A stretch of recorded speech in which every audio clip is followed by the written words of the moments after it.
मैं आनंद से ही विवाह करूंगी। बावरी हो गई है तू। वो भिक्षु है, उसने संसार त्याग दिया है। तो क्या हुआ, पुनः सांसारिक हो जाएंगे?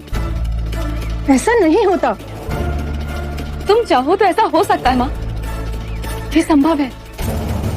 तुम जादू तो ना जानती हो ना, ऐसा कोई मंत्र फेरो कि वो मेरा हो जाए। ऐसा ना कर सको तो मेरा मरा मुंह देखो। प्रकृति, ये तो क्या कह रही है?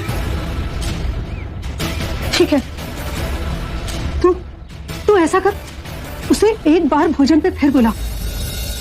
मैं वशीकरण के दाने बना दूंगी, उसके भोजन में मिलाकर उसे खिला देना, और फिर जो मैं कहूं वही करना, और फिर देखना बुद्ध का वो भिक्षु सदा के लिए तेरा हो जाएगा। दाल बहुत स्वादिष्ट बनी है ना, और लीजिए।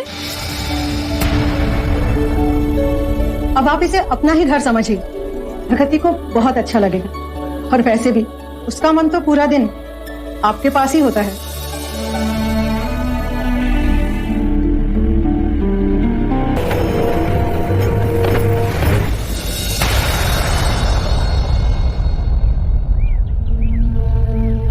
सरीपुत्र, आज भोजन के लिए आनंद प्रकृति के घर गया था, अभी तक लौटा नहीं। नहीं आया, मैं स्वयं जाके देखता हूं।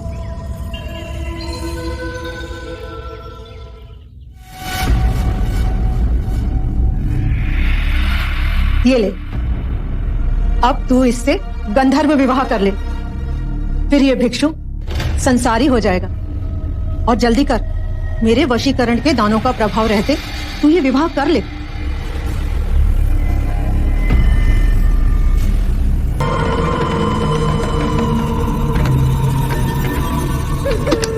मन तो दे ही दिया है, अब मेरे तन पर भी केवल आपका अधिकार है।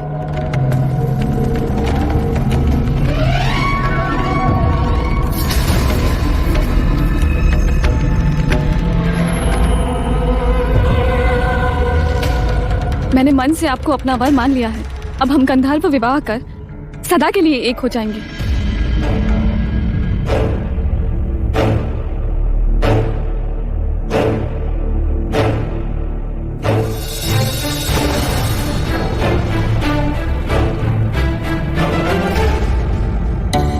क्षणभंगुर सुख हमारी संपदा को लूट लेता है, ऐसी संपदा जिसका नाम परम शांति है। एक बार ऐसे सुख का लालच मात्र भी हमारे मन में आया तो ये जड़ पकड़ लेता है, फिर हम दुख और सुख की नदी में तिनके की तरह बहने लगते हैं। यदि ऐसा क्षण आए तो क्या करना चाहिए बुद्ध? ऐसे समय में केवल अपनी सांसों पे ध्यान धरो, धीरे धीरे अपनी सांस अंदर लो, शांति से भर जाओ, और फिर धीरे धीरे अपनी सांसों को छोड़ो परम शांति से।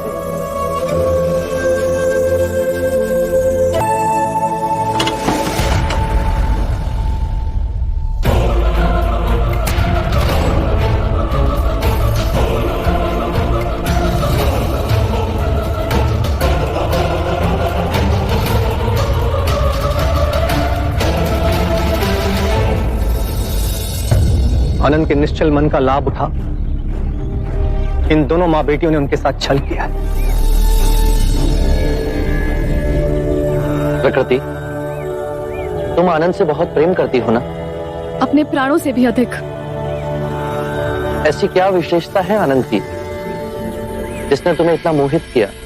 सब कुछ, उनकी आंखें, उनकी नाक, उनके होठ, उनकी चाल, उनकी वाणी, सब कुछ। मैं उन्हें हर रूप में प्रेम करती हूँ। आनंद में रूप और गुण तो हैं ही, किसी को भी रिझा सकते हैं। क्या तुमने उसका प्रेम से भरा हृदय देखा? जानती हो आनंद सर्वाधिक प्रेम किससे करता है? मुझसे तो नहीं। यही तुम चूक गई। आनंद तुमसे भी प्रेम करता है, परंतु उसके प्रेम की व्याख्या वो नहीं जो तुम समझती हो। आनंद स्वतंत्र है, मुक्त है। उसका प्रेम बहुत गहरा है। वो समस्त मानव जाति से प्रेम करता है और ये चेष्टा करता है कि समस्त मानव उस प्रेम के मार्ग पर चल सकें। उसका प्रेम उसे जलाता या दुखाता नहीं है, जिस तरह तुम्हारा प्रेम तुम्हें जलाता है। यदि तुम आनंद से सच्चा प्रेम करती हो तो तुम समझोगी, उसके प्रेम में कभी बाधक नहीं बनोगी, अपितु उसके प्रेम को ऊंचाइयों तक ले जाने की चेष्टा करोगी। मेरा प्रेम स्वार्थी था, आनंद को अपने आप से बांधना चाहता था। क्या मैं भी भिक्षु आनंद की तरह प्रेम कर सकती हूँ? क्या आप मुझे सिखाएंगे ऐसा प्रेम जो निस्वार्थ हो, आनंद के मेघ की तरह सब पे बरसे? बुद्ध की शरण का आंचल इतना बड़ा है जिसमें मुझ जैसे गिरे लोग भी समा सकते हैं। मुझे क्षमा करें, अब से मैं भी मुक्ति के मार्ग पर चलूंगी।